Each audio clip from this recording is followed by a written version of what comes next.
Wes Streeting's prisoner joke exposes the arrogance behind Labor's early release policy. Wes Streeting's prisoner release joke sparks anger and questions over his judgment. Wes Streeting has apologized after a microphone captured him joking that Britain's new Justice Secretary wants to let them all out.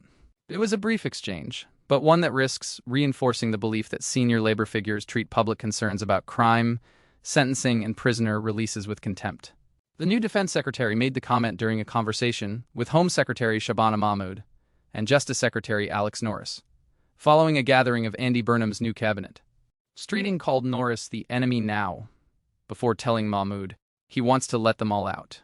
What Streeting said. Streeting later claimed that the remark was a reference to an old joke involving former Prime Minister Theresa May and former Justice Secretary Kenneth Clarke.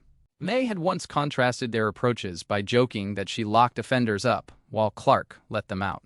Streeting said there had been no ill intent behind his teasing of Norris, but acknowledged that prisoner releases were an extremely serious subject and apologized for any offense caused. Mahmood also defended the exchange as harmless ribbing, while accepting that it could be mistaken for a lack of seriousness. That explanation does little to improve the political judgment involved. Streeting was not an obscure backbencher, speaking privately in a distant corridor. He is a senior cabinet minister who was standing in Downing Street while a highly contentious sentencing policy was causing distress among victims and their families. Why? The timing was so damaging.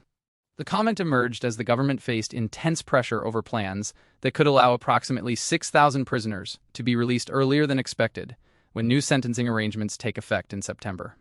Critics fear the rules could benefit offenders convicted of serious crimes, unless further exclusions are introduced. The controversy has become particularly sensitive because Jesse Cole and Albert Bowers, who were convicted of manslaughter over the death of PC Andrew Harper, might become eligible for release after serving half of their sentences. Harper's mother has described the possibility as an insult to her son's memory. Against that background, laughter about a Justice Secretary wanting to let them all out was spectacularly ill-judged. Even when a joke is borrowed from an earlier political exchange, its meaning changes according to the circumstances in which it is used. For families waiting to discover whether offenders will leave prison earlier than anticipated, the subject is not amusing Westminster banter. It concerns personal safety, justice, and whether sentences announced in court still mean what the public reasonably believed they meant. The possible repercussions. Streeting is unlikely to lose his cabinet position over one recorded joke.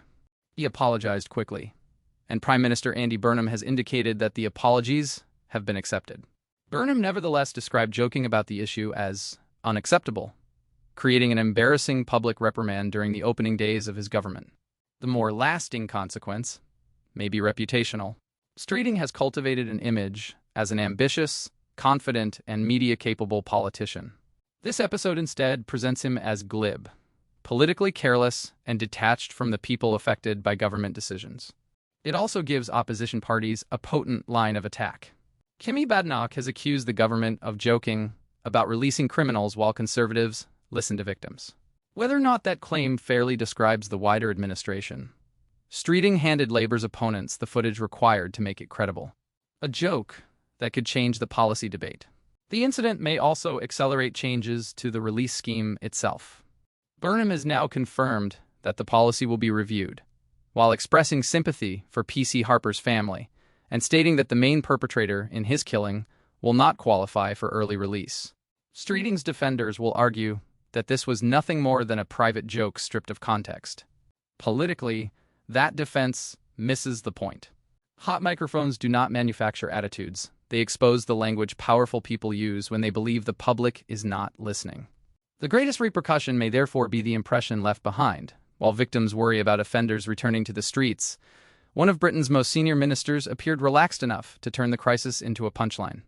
Streeting's apology may end the immediate row, but it will not erase the recording or the damaging sense of ministerial arrogance it captured.